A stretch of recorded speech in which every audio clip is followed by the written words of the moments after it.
हरि ओम.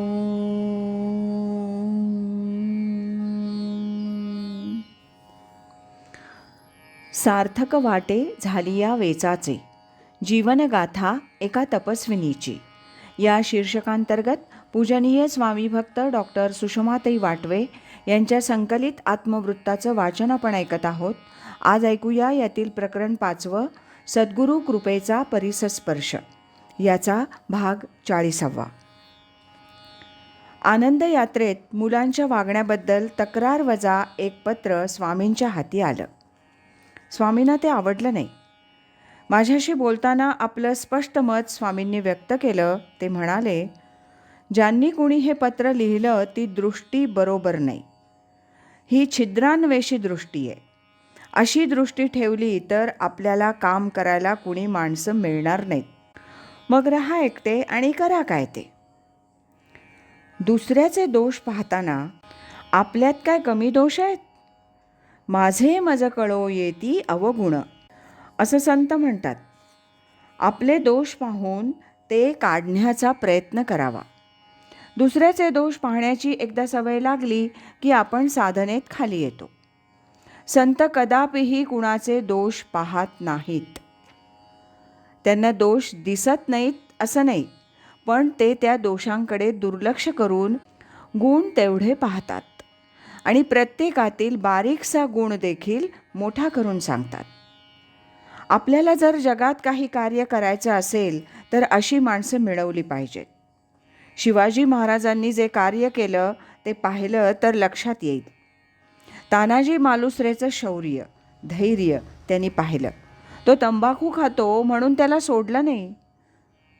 तसं आपण प्रत्येकातील गुण ओळखून त्याला राखलं पाहिजे. तसं मग स्वामींच्या शिस्तीत वागायचं झालं तर एकही व्यक्ती इथं टिकणार नाही. अगदी सारी मुलं मुली देखील नाही. पण स्वामींना नुसती शिस्त अभिप्रेत नाही, शिस्त आणि प्रेम दोन्ही पाहिजे. 1988. ध्यान मंदिरातील काम दिवसेंदिवस वाढत होतं. सकाळपासून साधकांचं आणि इतर मंडळींचं येणं जाणं सुरू असे.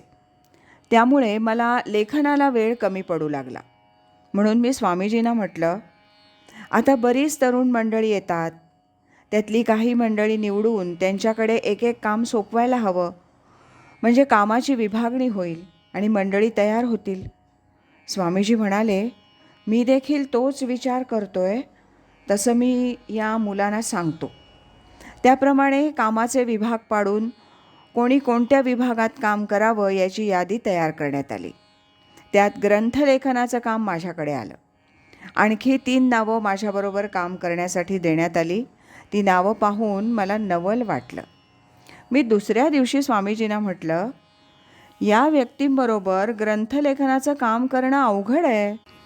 एकतर ग्रंथलेखनाचा अनुभव असलेली व्यक्ती पाहिजे किंवा मी सांगते त्याप्रमाणे सहकार्य करणारी व्यक्ती पाहिजे. एकमेकांची मतं जुळली पाहिजेत. शिवाय ही मंडळी दिवसभर नोकरीला जाणार.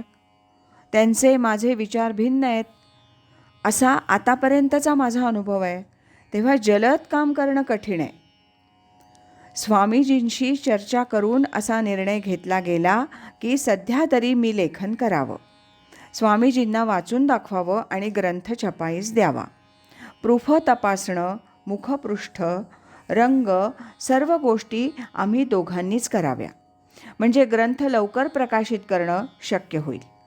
स्वामीजी असेपर्यंत याच पद्धतीनं ग्रंथाचं काम होत राहिलं. अनेक ग्रंथ पुढच्या 6-7 वर्षात लिहून प्रकाशित झाले. ग्रंथात नेमकं काय छापावं, काय छापू नये याविषयी स्वामीजींचे विचार मला समजून घेता आले. त्याचा उपयोग मला स्वामीजींच्या पश्चात ग्रंथलेखन आणि प्रकाशनाच्या कार्यात चांगल्या प्रकारे होऊ शकला. स्वामीजी, आपल्याकडे कामाचा पसारा दिवसेंदिवस वाढतोय. त्याचबरोबर श्रवणाला, अनुग्रहाला बरीच मंडळी येत आहेत. त्यातील काही मंडळी जर निवडून घेतली तर ती या आपल्या कार्यात निश्चित सहभागी होतील. पण त्यासाठी त्यांची संपूर्ण माहिती आपल्याला असणं आवश्यक आहे. अशी माहिती जर आपण एका परिचय पत्रकाद्वारे मिळवू शकलो तर हे काम सोपं होईल.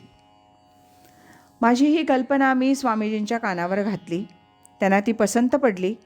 त्याप्रमाणे संपूर्ण माहिती उपलब्ध होईल असा मसुदा तयार करून काही परिचय पत्रकं छापून ती श्रोत्यांकडून भरून घेतली गेली. त्यामुळे प्रत्येक व्यक्तीचं वय, शिक्षण, छंद, कौशल्य, कामासाठी देता येणारा वेळ हे लक्षात आलं.